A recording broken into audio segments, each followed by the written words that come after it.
Opening the center establishes central presence and immediately opens lines for queen and bishop development. Developing a knight towards the center, challenging white's central pawn and preparing for rapid piece activity. Developing a knight to f3 supports central control and prepares for kingside castling, aiming for a solid pawn structure. Embracing the fianchetto, black prepares for a dynamic kingside pawn storm later. This bishop placement immediately stakes a claim on the c1h6 diagonal, aiming to disrupt black's fianchetto and potentially create attacking chances against the kingside later on. Establishing the fianchettoed bishop immediately reinforces the queenside and prepares for castling, aiming to control the long diagonal and support potential central breaks.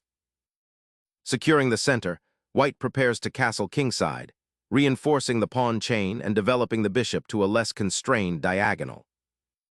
Securing the monarch is paramount, establishing a safe harbor for your king while preparing for potential central pawn thrusts.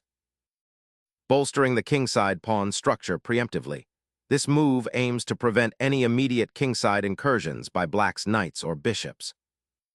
Solidifying the kingside pawn structure and preparing to challenge the center's influence. Solidifying the kingside pawn structure and preparing to develop the queen's bishop brings a sense of calm control, aiming for a robust setup before launching an offensive or reinforcing central influence. Initiating queenside expansion, black prepares to deploy the bishop to its long diagonal, aiming to contest the center from afar and build a solid defensive structure. However, this commitment to fianchettoing the other bishop might leave the king's side slightly vulnerable if white chooses to exploit it with a pawn storm. Castling now neatly tucks away the king, creating a more secure defensive setup while simultaneously developing a rook, which can now participate in controlling the open center files and potentially join an attack on the queenside later. The bishop now finds a commanding diagonal, pinning its gaze towards white's queenside and potentially supporting an eventual c5 pawn push to contest the center. Boldly contesting space on the queenside, white initiates a pawn advance that aims to disrupt black's burgeoning queenside expansion and potentially open lines for future action, forcing a reassessment of black's development.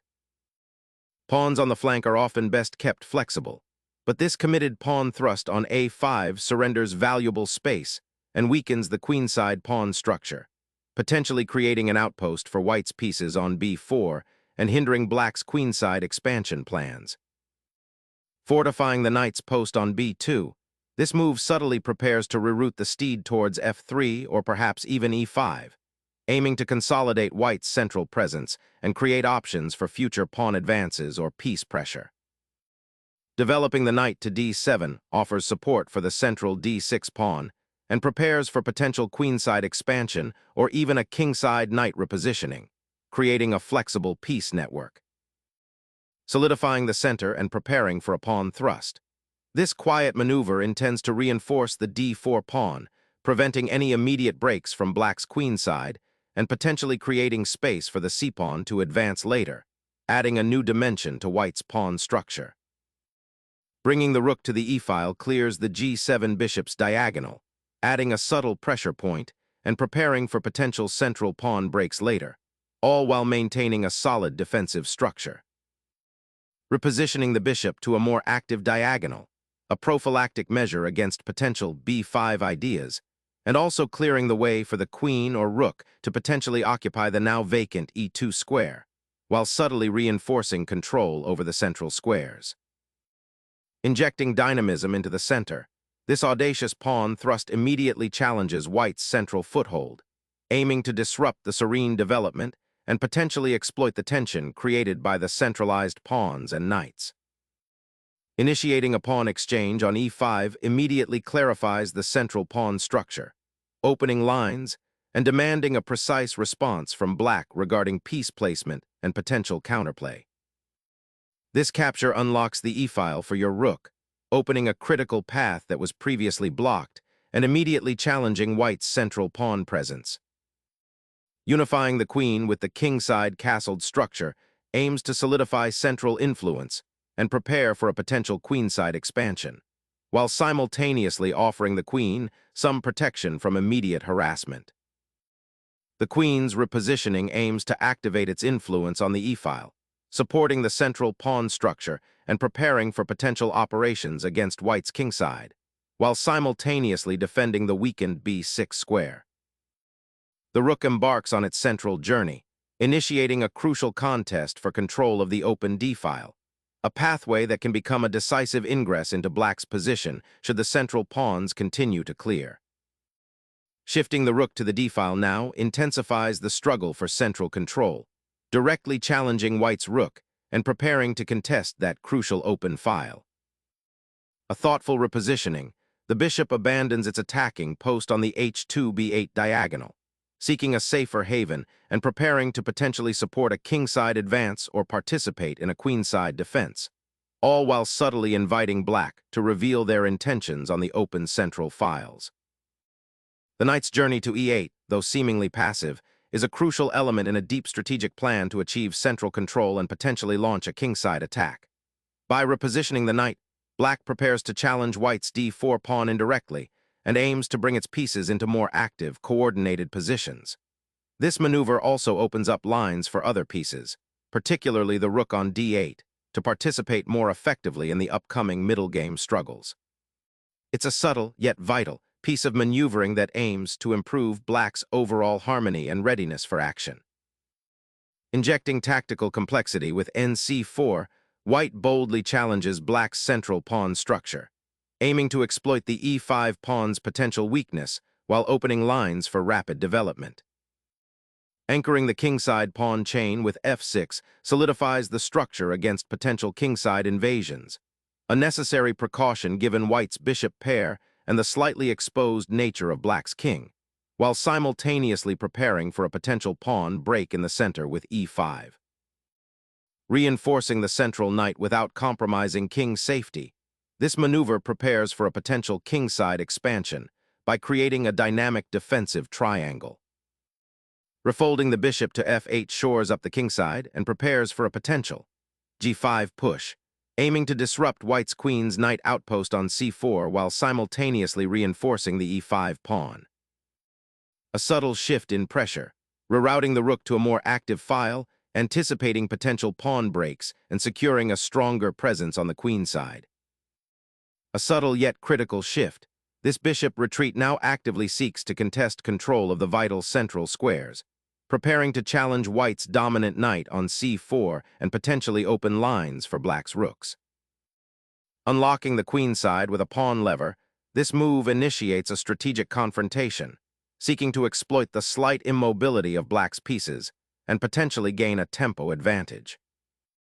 Unleashing the knight's power to the center, black ignites a battle for control on the e5 square, challenging white's pawn structure and aiming to disrupt the delicate equilibrium established on the queenside.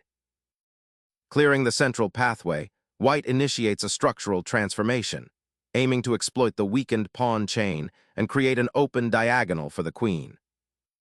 Reclaiming the queen to the center solidifies your central presence, preparing to exploit white's slightly awkward knight placement and potential weakness on the c-file after the pawn exchange. Confronting the knight's outpost on d6, white injects immediate central tension, seeking to unravel black's pawn structure and reclaim open lines for his rooks, a bold counter to black's solidifying setup. Navigating the now open c-file, black's bishop retreats to f7, a seemingly passive redirection that instead prepares for subtle pressure and consolidates defensive lines. This comment highlights the defensive and preparatory nature of the move, hinting at future action without being overly explicit. It avoids direct tactical pronouncements and focuses on the positional implications. The language aims for variety and a more strategic perspective, steering clear of common commentary phrases. Breaching the flank with this pawn thrust, white initiates a dynamic struggle for central space, daring black to reinforce their queenside structure or risk being overwhelmed by the incoming pawn storm. Unlocking a new diagonal for the bishop by accepting the pawn exchange forces a reshuffle of black's defensive structure, potentially creating an isolated pawn later. Unleashing a pawn fork across the central dark squares, White gambits a pawn to disrupt black's pawn structure and expose potential weaknesses. The knight's journey to b8 aims to untangle itself from the cramped position on d7, preparing to rejoin the fray via c6 or d7, while simultaneously offering a temporary reprieve for the beleaguered c5 pawn. This retreat, though seemingly passive, addresses the immediate pressure on the queen side and sets the stage for a more active defense. Liberating the queen's bishop from its passive perch, this maneuver seeks to activate the light-squared diagonal and pressure black's potentially exposed monarch down the h1a8 line. Securing the crucial c5 square with the rook opens up attacking possibilities on the queen side, potentially creating a passed pawn or forcing concessions from white's advanced pawns. A subtle repositioning of the rook to centralize its influence, preparing to contest the half-open d-file and potentially support a pawn advance on the king side, or to exploit the queenside pawn structure's weaknesses. Reclaiming the central square for the queen, this maneuver aims to secure a more active post, potentially eyeing queenside expansion or reinforcing the beleaguered pawn chain while eyeing any potential weaknesses created by white's pawn storm. The knight's journey from c4 aims to immediately exploit the isolated pawns on the queen side, potentially forcing exchanges that simplify the position in white's favor, or at the very least, creating a dynamic pawn majority on that flank if black is unable to consolidate. Liberating the d-file and initiating a pawn exchange to potentially simplify into a more favorable endgame. This captures the knight and prepares to challenge white's central pawn structure. Reclaiming the d-file, white aims to disrupt black's pawn structure and potentially create an outpost for the knight on c4, a key idea after the recent exchanges. Initiating a knight's repositioning toward the king side, aiming to exploit potential weaknesses after white's pawn advances, and preparing to exert pressure on the light squares that have become less defended. Reasserting control over the c5 square is paramount, aiming to solidify white's grip on the queen side and prevent black from establishing any outpost there. Asserting control over the central squares, this knight lunges forward to a potentially influential outpost, aiming to disrupt white's queenside pawn structure and contest the crucial light squares. This maneuver, rerouting the queen to this square, sets a crucial trap for black's rook, intending to seize it by surprise and disrupt the development of black's minor pieces. Shifting the king to g7 is a prudent defensive maneuver, aiming to shield the monarch from any immediate threats along the potentially dangerous central files that white has established dominance over, while also preparing for a more active role should the position open further. Reinforcing the kingside pawn structure aims to shore up defenses, creating a more resilient barrier around the monarch and preventing any immediate pawn advances from black that might exploit weaknesses. Releasing the bishop from its passive outpost aims to activate the piece and prepare for potential exchanges on the king side, although it does create a temporary weakness on the d6 square. Reinforcing the queenside pawn structure with the queen aims to solidify white's position and potentially prepare for an eventual queenside expansion. Navigating the queenside pressure demands careful king safety, and repositioning the queen to e8 offers a crucial breathing room, shielding the monarch from immediate threats and preparing for potential pawn advances or piece exchanges that could otherwise expose the royal family. Securing the open rank for the rook, this maneuver aims to consolidate white's control over the queenside and prepare for potential advances or transfers of the piece. Safeguarding the monarch from potential infiltration along the g2a8 diagonal becomes paramount now that the file has been opened. Opening the center with this pawn push is a bold declaration, aiming to shatter black's compact setup and exploit the now vulnerable kingside if black is not careful with their king's shelter. A crucial repositioning of the knight, seeking active squares on the queenside while aiming to disrupt white's centralized pawn structure. Sacrificing the bishop to open the long diagonal for the queen, potentially creating a deadly battery against the black king, is a bold decision, especially with black's pieces so passively placed. A strategic retreat, Ka8 aims to consolidate the queen's position, potentially preparing for a counterattack along the 8th rank or facilitating a switch to the kingside if opportunities arise. Initiating a queenside pawn storm now prepares to disrupt black's static position, aiming to create weaknesses and potential open lines for your pieces on that flank. Boldly challenging the queenside structure, this knight boldly ventures into enemy territory, aiming to disrupt white's coordination and potentially create mating threats by exploiting the open lines and the somewhat exposed white king.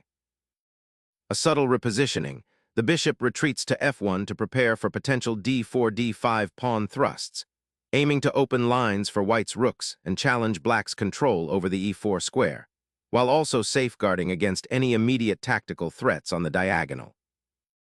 Black fortifies their central presence with the queen, aiming to coordinate a more robust defense against white's looming pawn advances, particularly the e4 push, and to prepare for potential counterplay on the queenside where their pieces are clustered. The rook suddenly occupies the 8th rank, a powerful outpost that now threatens to exploit the isolated white pawn on a6 and potentially infiltrate the black king's defenses. The monarch retreats, seeking refuge from the open files, but the surrounding pressure from white's pieces, particularly the rook on the 8th rank, suggests its safety is precarious, and the position is becoming increasingly constricted for black's forces. Preparing to reroute the knight to a more active square on the kingside, aiming to pressure black's somewhat passive setup.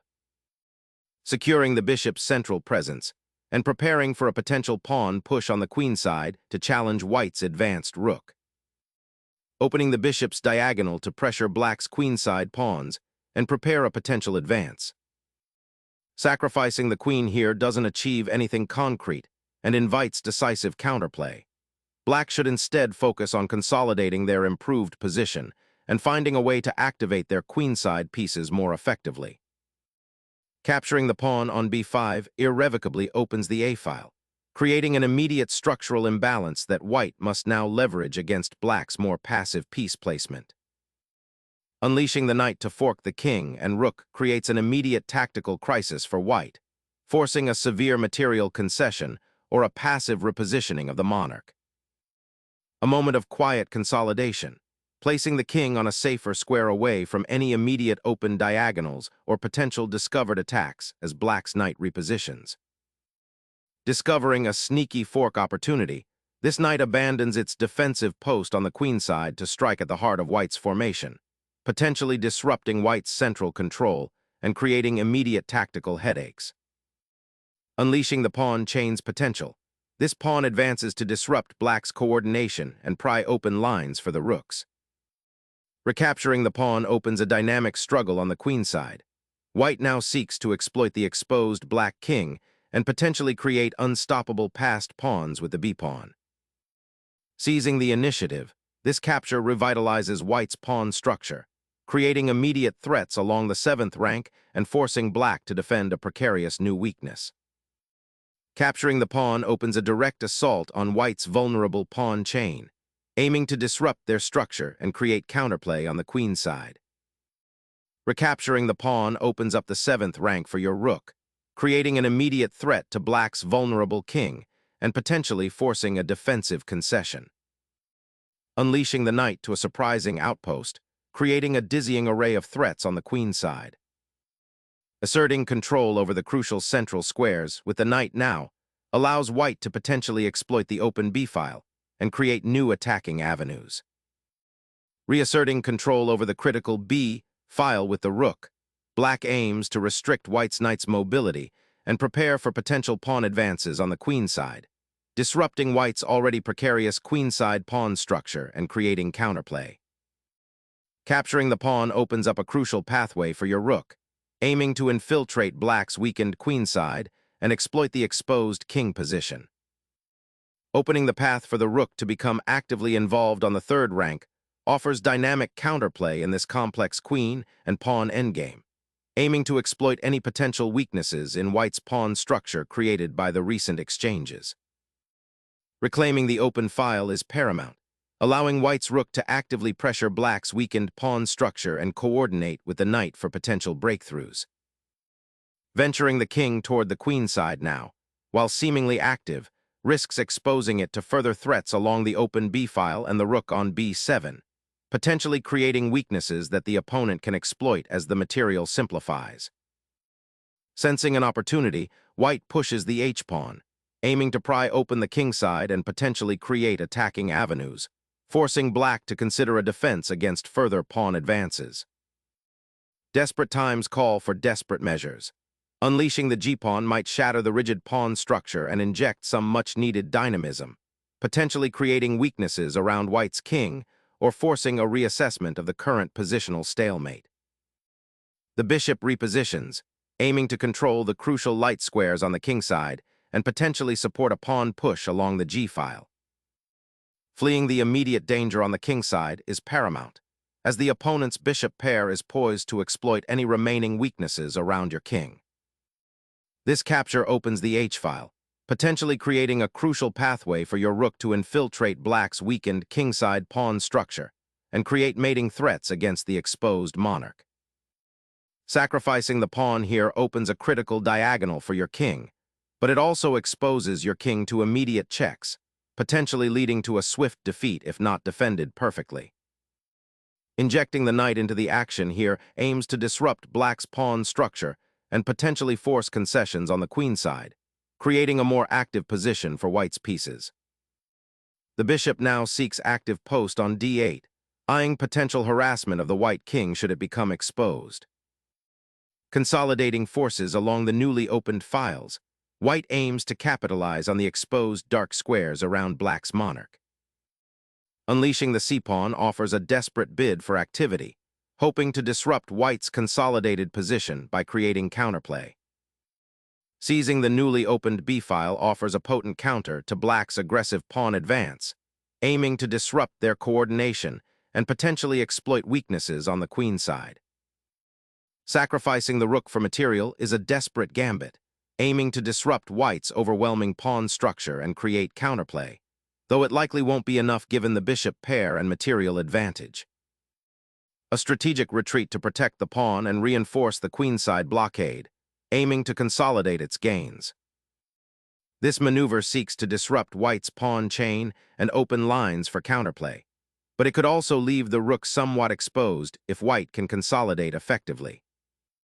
Reinforcing the pawn chain on the queenside with the bishop repositions a key defender, aiming to solidify white's queenside structure and prevent further encroachment from black's knights. The monarch seeks refuge, but the exposed king is a tempting target for black's active pieces on the queenside, making any further shuffling here a dangerous gamble. The knight jumps to a dynamic outpost, aiming to exploit the exposed black king and potentially threaten a decisive breakthrough along the newly opened diagonals.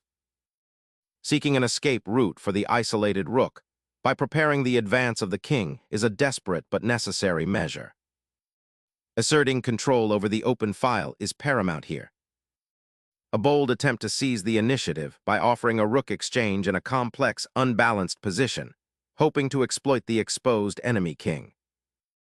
Unlocking the queenside pawn's potential necessitates a cautious advance, aiming to disrupt black's entrenched bishop and potentially create weaknesses. A vital counterthrust emerges, aiming to disrupt the advancing pawns by repositioning the bishop to a square where it actively contests the central expanse and offers support for potential kingside counterplay. A calculated pawn advance disrupts black's defensive structure, aiming to exploit the compromised light squares and potentially open lines against the isolated king. Sacrificing the bishop to expose the king, a desperate attempt to rekindle some attacking spark before the inevitable material deficit becomes insurmountable. The monarch's valiant dash for survival, escaping the immediate danger, now attempts to find a safe haven, though its journey across the board is fraught with peril as the opponent's pieces converge. Pushing the h-pawn forward now offers a potential escape route for the black king, a vital consideration given how exposed it has become on the light squares.